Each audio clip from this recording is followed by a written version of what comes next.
Père Saint-Denis, encore une fois de plus, nous te portons ce couple pour la gloire de ton honneur. Amen.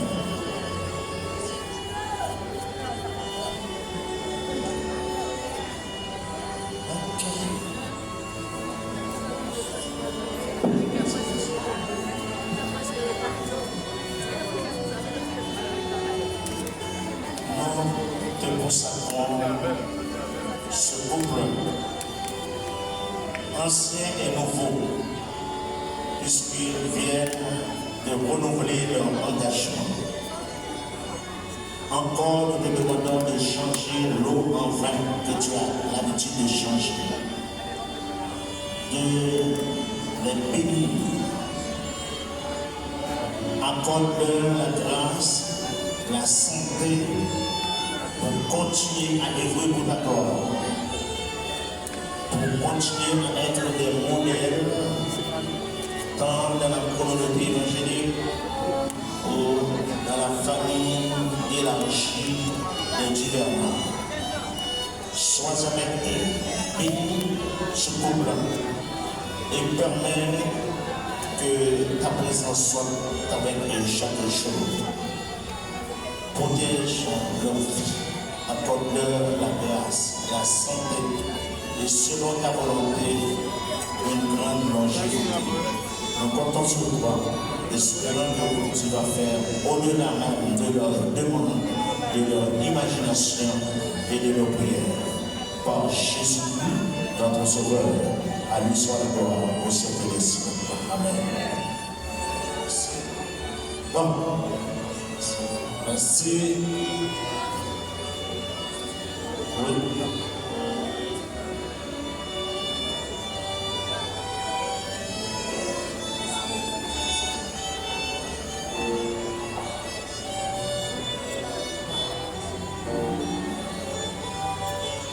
Dans cette nouvelle dynamique, monsieur, nous allons demander au pasteur du gouverneur et à sa femme de faire une prière pour tous les couples qui sont ici présents ce matin, spécialement pour le couple Piram. Le couple Piram, vous allez prier.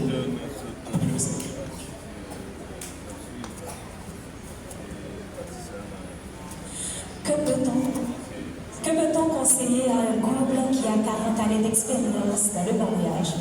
Mesdames et messieurs, je n'en ai pas la moindre idée. C'est pourquoi j'invite le pasteur Maxime Pierre à nous éclairer sur le sujet. Pasteur Maxime Pierre pour le sermon de circonstance.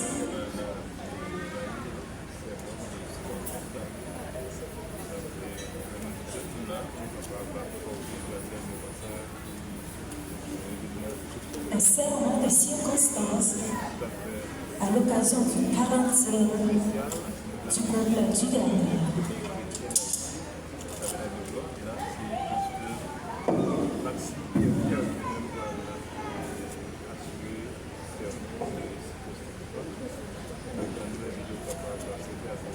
Je remercie le Seigneur pour l'opportunité qui m'est accordée aujourd'hui de pouvoir prendre la parole dans une occasion aussi sélecte et spéciale.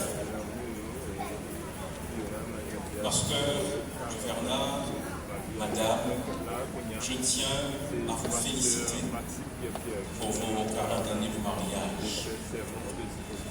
Les 40 dernières années ont été les plus tumultueuses dans l'histoire de notre nation.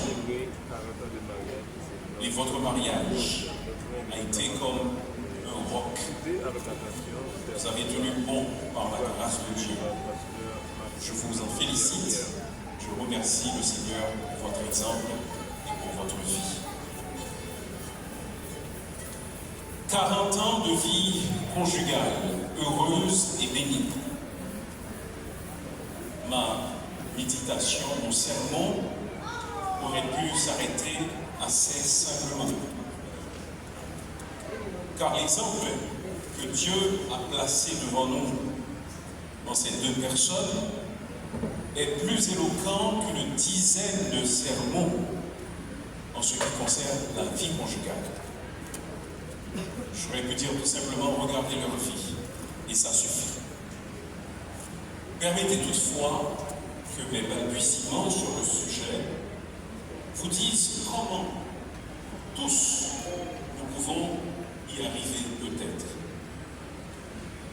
Pour cela, je me servirai d'un verset qui provient de l'Ancien Testament. C'est un passage où Dieu parle à son peuple rebelle, son peuple qu'il allait restaurer après maintes désobéissances. Et le Seigneur dit à son peuple, en Osée, chapitre 2 et le verset 21, « Je serai ton fiancé pour toujours. Je serai ton fiancé pour toujours. » Je crois que ce passage contient les ingrédients essentiels, non seulement pour bien armer ceux qui comptent se marier, mais aussi pour insuffler une vie nouvelle au mariage peut-être décadent. Ce matin, j'aimerais que vous reteniez avec moi cette vérité. Une vie heureuse à deux est possible sous le regard de Dieu. Si nous décidons de vivre ensemble selon les ordonnances de Dieu, alors une vie heureuse à deux est possible. Trois principes que nous tirons rapidement de ce verset. Premièrement, il faut décider que notre mariage sera beau. Il faut décider que notre mariage sera beau.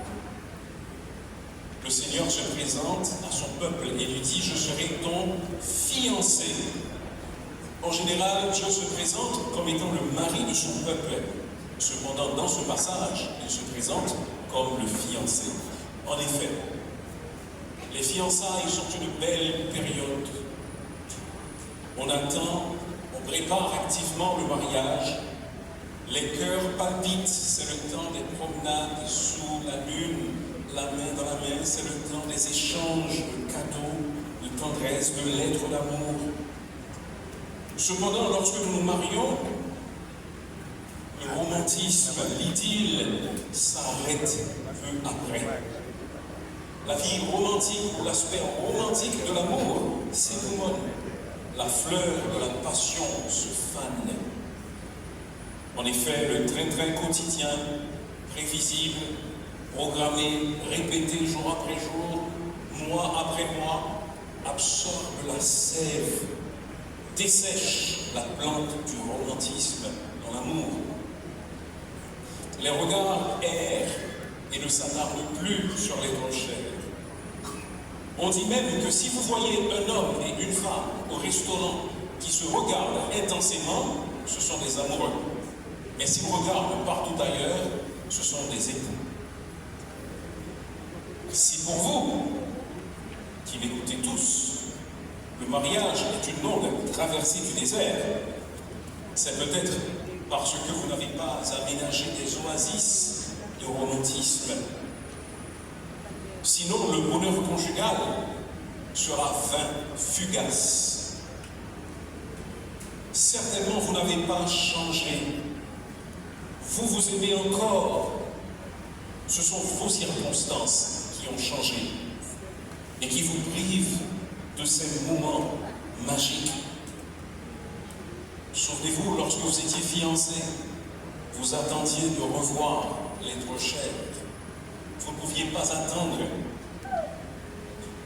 Malheureusement, nous laissons la flamme de l'amour romantique s'éteindre petit à petit dans notre relation.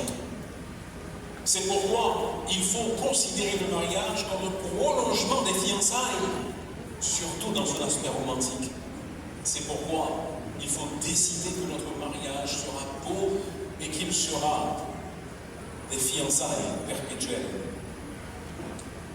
Sur le pare-brise de certains véhicules, le garagiste appose parfois un autocollant qui rappelle la date ou encore le kilométrage auquel il faudra effectuer un service d'entretien. Il faut remplacer l'huile moteur, il faut remplacer le filtre à air, le filtre à gaz ou encore le filtre à huile. De même, lorsque dans un mariage, les deux époux font de l'entretien, le mariage est plus heureux et plus beau. Comme une voiture qui reste en bonne santé grâce à l'entretien, un mariage reste solide grâce aux soins quotidiens. Si on néglige les petites vérifications, alors les pannes surviennent. Mais si on nourrit la relation avec attention, avec amour, la voiture peut rouler longtemps, même sur les routes difficiles. Un mariage, c'est comme une voiture, sans entretien, il tombe en panne. 10 janvier 2026. J'ai l'honneur, mademoiselles, mesdames, messieurs, chers collègues, chers confrères, de vous présenter